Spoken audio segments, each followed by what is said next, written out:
Welcome to This Week in East Brunswick. The township held its annual Community Day last weekend, and Jillian Angeline was there to check things out. Diane de Oliveira will speak with Stephen Nagel about social services available for Middlesex County residents.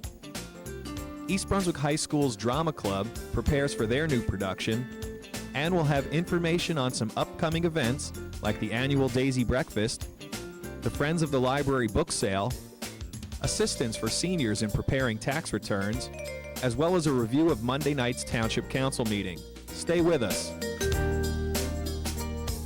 Be part of a growing movement. Tree City USA. In towns large and small, Tree City USA is making a difference. Plant a tree today for all the world to see. Support Tree City USA where you live. Go to arborday.org to learn which trees to plant where. In your yard, on your block, or all around town. At arborday.org, you can find out how to contact your state forester for community forestry assistance. Adding shade, creating beauty is just part of what they're worth. We care for our town's trees. We plant and prune them. And we plan for their future. Plant trees. For today and tomorrow. Help the Arbor Day Foundation plant more trees across the nation.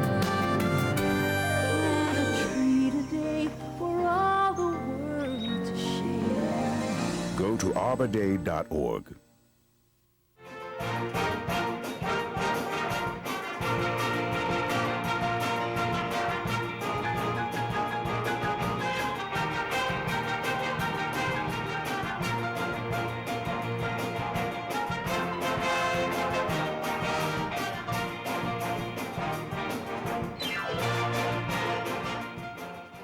It's Community Day at the Brunswick Square Mall, where nonprofit organizations gather to tell everyone about their group. I'm Jillian Angeline to check out what's happening.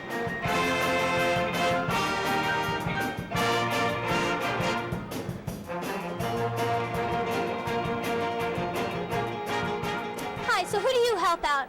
Hi, yes, East Brunswick Kiwanis Club is an organization, a local organization, as well as an international organization. We help with the Children Priority 1. This is our main focal point of the Kiwanis Club East Brunswick. The Kiwanis Club internationally, we deal with children all over the world. We deal with different organizations all over the world. We help fundraise to help out scholarships as well as different school systems, different situations that go on throughout our community as well. The Environmental Commission is primarily an advisory commission. I'd say the majority of things that we do involve advising the planning board as to the environmental aspects of construction that goes on within East Brunswick. For example, to make sure that the environmental impact statements have been done correctly, to make sure that if, for example, it was farmland, that we've done analyses for pesticides, to make sure that the wetlands regulations have not been violated, this type of thing. I'm Bill Neary. I'm the mayor of the Township of East Brunswick.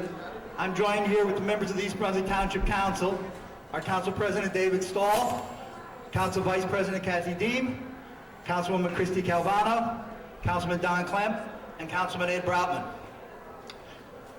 We're always very excited about a community day at Brunswick Square Mall because it gives us an opportunity to join our neighbors and our friends and salute them and let them salute the community by the great things that they provide for our town. The volunteer efforts of these people and the work that they do make East Brunswick such a great place. We want to thank Paul Crociato and the entire Brunswick Square Mall and Simon for allowing us to make this our main street for today. Hi, Mr. Mayor. In your opinion, what is Community Day? Oh, in my opinion, I think community is like a common unity. It's everybody in town who volunteers their time and does all kinds of great things in town. They show so many different things where they help with kids, help with the environment. Anything and everything is all part of a community day.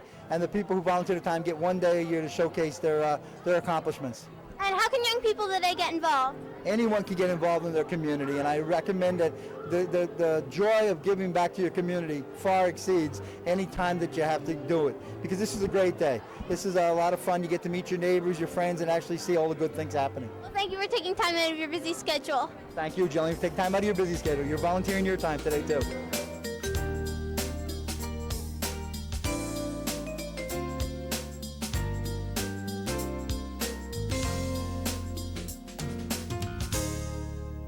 Hi, Amanda. Can you tell us about Girl Power?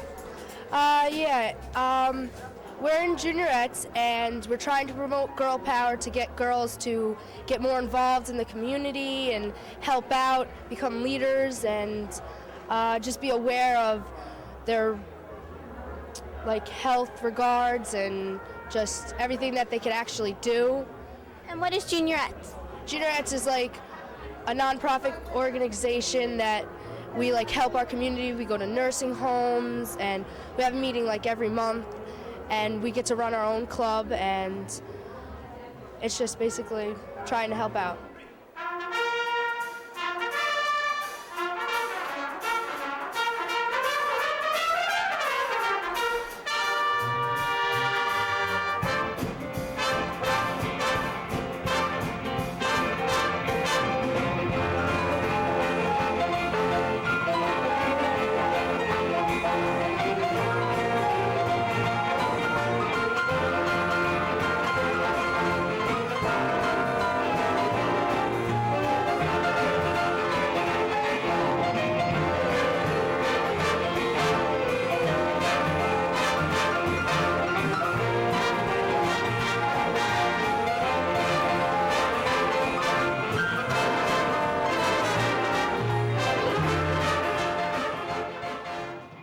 Our organization is New Jersey Greyhound Adoption Program, and we find homes for retired racing greyhounds. We go out and do information tables, see if people are interested in adopting them. They fill out applications, and when they send them back, we do screening of the application, do vet checks and things like that. And once their application has been approved, we bring a dog in from the track and place them in a home. And where are they normally found? We get them from the tracks in Florida and New England states. Well, and if someone would like to adopt a greyhound, how would they contact you? We have a website that they could go to. That's www.njgreyhounds.org. Or they could call us at area code 908-832-8678. Hi, Officer Hakel. Can you first tell us what does DARE stand for? Sure. DARE is for Drug Abuse Resistance Education. And what I'm there to do is just educate on the resistance of the abuse of drugs. So can you explain what you have at this table and what DARE is? Sure. I have a lot of information that I give to the parents. One of the main goals of DARE is to get the parents involved with the kids. It's a partnership between the schools, the parents, and the police. And a lot of this is just information that the parents can use that would pretty much, it could also stimulate conversation between the parents and the kids, but it's information that parents need to know about different drugs, the health effects, warning signs, and things like that. And this way they can talk to their children about it if they do have questions. Hi, I'm Susan Luxu with the Historic Village of Old Community Group down in the historic part of East Brunswick at the intersection of Old Turnpike and Main Street. I serve as the capacity of recording secretary with the organization and have been active for the last several years in such activities as the annual village fair in the fall, the house tour that we have in conjunction with the East Brunswick Museum Corporation, that's in December, as well as other activities that we've done. Recently, we did a chocolate show, and we have coming up in May a garden tour and Mad Hatter's Tea. We've also written a walking tour brochure that is available at the East Brunswick Library and at the East Brunswick Museum, and you can pick one up either here today at the Community Day or at one of those locations to take a self-guided walking tour of the historic district. Our other major project is the Community Garden, which is at the corner of Cosman Street and Old Turnpike, where we've planted many flowers, put in several flower beds, purchased Victorian benches, and recently put up a new sign.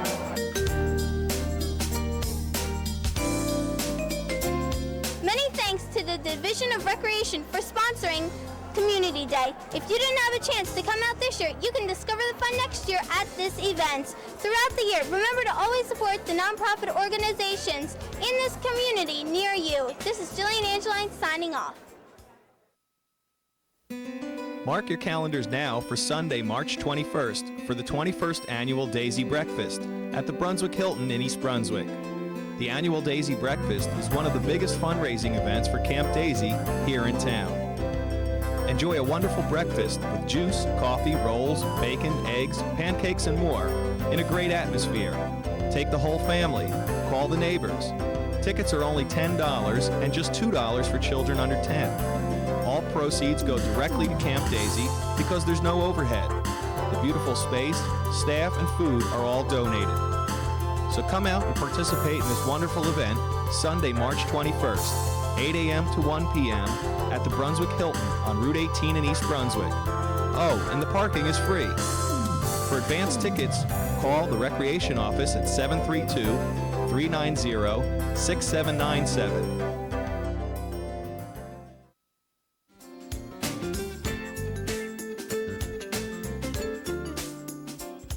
Help is just a phone call away for Central Jerseyans in need of human and social services. Hi, I'm Diane D'Oliveira, and with me today is Steve Nagel. He's the Executive Director of Infoline of Middlesex County. Steve, thank you for being with me. It's a pleasure to be here, Diane. Thank you. So, for people who have never heard of Infoline, it's a 24-hour hotline. It's a comprehensive information referral service funded by the United Way of Central Jersey as well as New Brunswick Tomorrow and the County of Middlesex for any human or social service anyone may have. Instead of not knowing where to go, they can call us and we can give them the information they need on what services are available to them to fulfill the specific need they have at the time. And you're a nonprofit organization. Right. And you were founded back in 1998? Founded in 1998 by the County of Middlesex along with New Brunswick Tomorrow and the United Way, in that there had been a splintering of human services available in the county. So if you needed some sort of financial support and you didn't know where to go, you would call your local church pastor, and the pastor would say, you have to call over here. And you would call the next person who would say, I'm sorry, we don't do that, but try calling this agency over here. What we've done is we've tied all of those resources together into one database. So if you call up from East Brunswick and say, I'm in need of food, we can immediately send you to food banks that are available to local residents in East Brunswick to help them get the services they need. That certainly makes a lot of sense, and it seems to be working well for you. You had a record number of calls last year? Yes, we had 13,000 calls last year, more than 13,000 calls, which represented a 23% increase in our overall call volume from the year before. 23%. Yes. So you're getting the word out there. Are they still unaware of this program? Are you trying to do as much as you can to make people aware of this? Well, and certainly that's one of the reasons why we're chatting today. There was a survey recently done by an independent organization that found that the #1 reason why citizens are not receiving services that they qualify for is an unawareness that these services exist. We have all of these services available under our umbrella at Infoline that certainly someone can just call up if they're in need of anything, financial assistance, food, shelter. They can call us, and in turn we can get them the services that they need that they qualify for. Now, the people who are working the hotlines, are they volunteers or are they paid staff? We have a full-time staff that's actually on call 24 hours a day. If you call our offices, you'll always get a live person. And we train our staff along with an organization called the Association of Information Referral Systems using their training methodology on how to work on telephones with individuals in times of need. So you'll always get a live person, and they'll always have access to our database no matter what time they call, day or night. And one thing that is really great is that the Infoline is bilingual.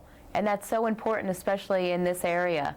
Absolutely, and matter of fact, we're more than just bilingual. 50% of our staff is bilingual English-Spanish, but we subscribe to a service called Teleinterpreters, where we have 114 language interpreters available to us at any time, because the second most frequently spoken language in Middlesex County is Spanish. The third is Russian, and the fourth is Chinese or Korean, and we have translation available for all those languages and 110 more. So we're available for anyone that needs a service to get over any obstacle they may have because of language. Now, as far as you have a new 211 emergency line? Well, 211 is going to be a new way to access our service. Right now, to get to us, if you remember our name, which is something to begin with, you turn to page 537 in the blue section of the white pages, or you go to the yellow pages and trying to find information referral systems.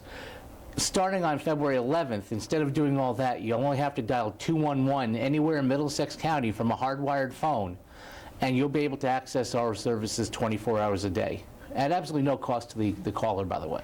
Well, that's good. You're making it easier for people to get access, so there's no excuses for anyone who needs help to seek it then.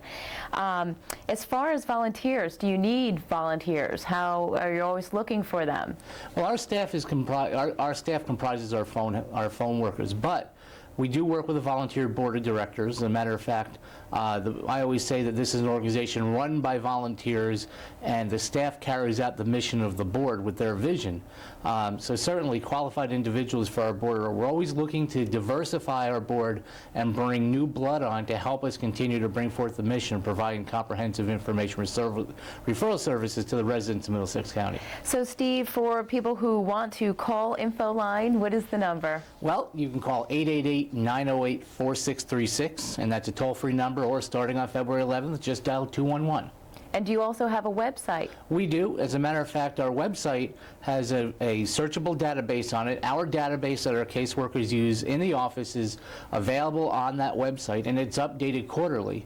And the address for that is www.info-line, it's the hyphen, info-line.org. And one point I would like to bring up, and it's been used greatly by Middlesex County and especially East Brunswick residents, is we do have a September 11th resource directory available for download on that website. So people that have any need for September 11th services, even today, can get those services just by going to our website and downloading that directory at absolutely no charge. Well, that's good to know. Steve, thank you so much for being with me today. For Making a Difference, I'm Diane de Oliveira.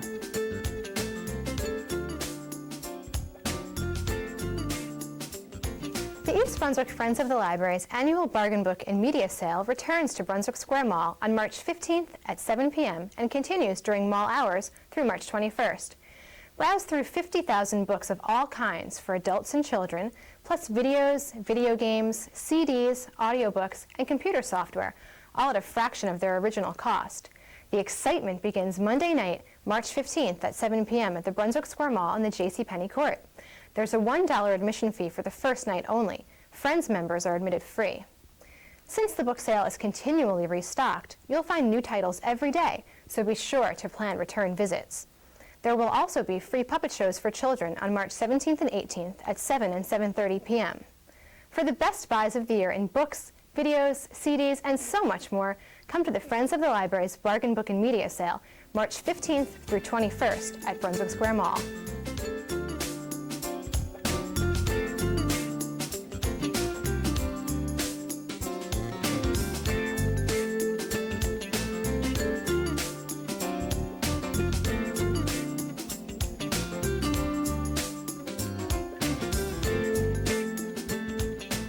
I'm Sharon Riley Morosi, Assistant Director for the East Brunswick Department on Aging, and this is the Voice of Experience.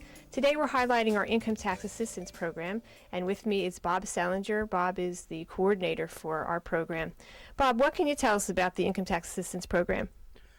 Well, our program is geared to the seniors in East Brunswick and Milltown. You have to be usually 60 years or older, and difficult returns are not prepared by us, but we make that decision on a case-by-case basis. So you have to have a simple return. What type of documents should people bring with them? Our expectation is they bring a copy of last year's return, especially if we made it out, and their records for the current year. Okay. And how often are you here at the Senior Center? We're here on Wednesdays and Fridays. We started on February 4th, and we'll finish hopefully March 31st, or go to April 15th if it's necessary. Are appointments necessary?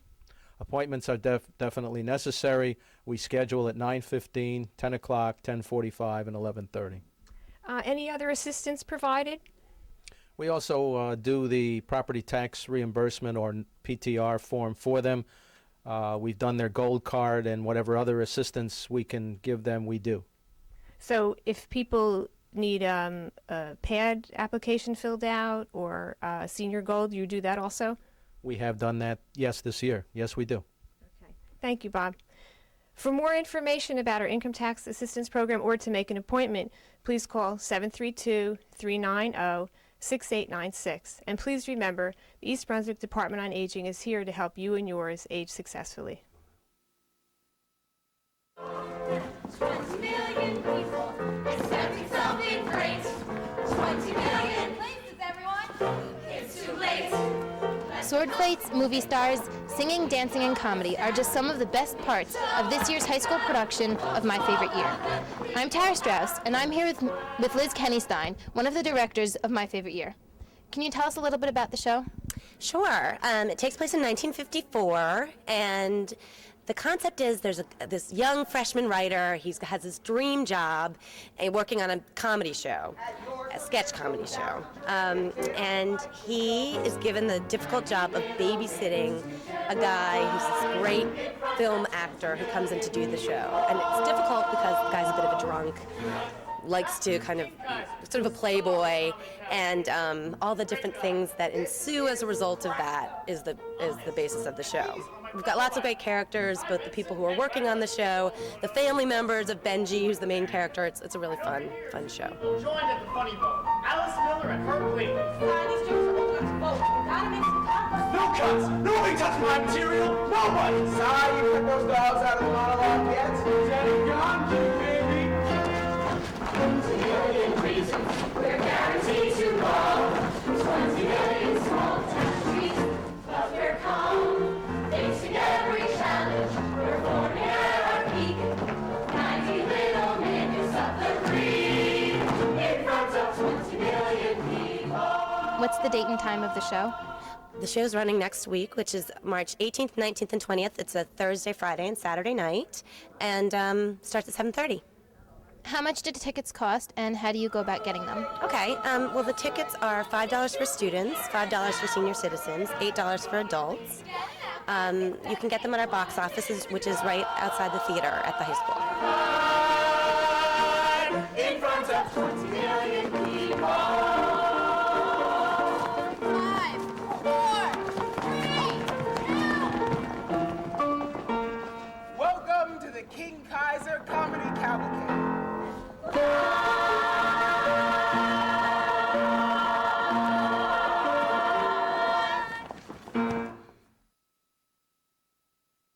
At last Monday's town council meeting, David Motzkowitz spoke about the salamander population in East Brunswick.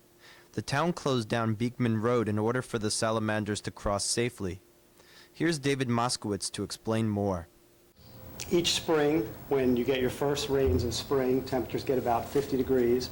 They migrate from the upland woods on the south side of Beekman Road and cross the road to the north side into the vernal pools. Unfortunately, any that are crossing when a car is coming by don't do very well and are squished. Closing down the road this year was extremely successful. A lot of these salamanders made it across the road. This is a really neat salamander. It's hard to believe, but this salamander routinely can live 20 to 25 years in the wild. I just read a report today of a guy who has been doing research up in Quebec. He has one that he marked 32 years ago. So extremely long-lived. They go to the vernal pools. The females lay their eggs. Each female lays between 200 and 500 eggs. So any female that's hit by a car on the road is really a pretty tremendous loss to the population. Preserving these, I think, is a very good thing for East Brunswick. It may very well be that the Beekman Road vernal pools are the last place in town that we actually have this species. If you look at old aerial photos of East Brunswick in the area from the 1940s and 50s, there was a tremendous amount of vernal pools in the town. It's just the way the landscape was, with a lot of pockets of wetlands. Many of those are gone, unfortunately, for housing, at least unfortunately for this species. And so if we don't protect those particular pools and protect and allow this species to cross, we'll more than likely lose this species from East Brunswick and we'll have a local extinction. With this species, because they stay in a very, very small home range, Once you lose the species, it's probably not going to ever be re-recruited back into those ponds, and it'll just be gone. So I think we did something really special in East Brunswick. The next town council meeting will be Monday, March 22nd. Married folks at your careers go down the drain if they don't like the jokes.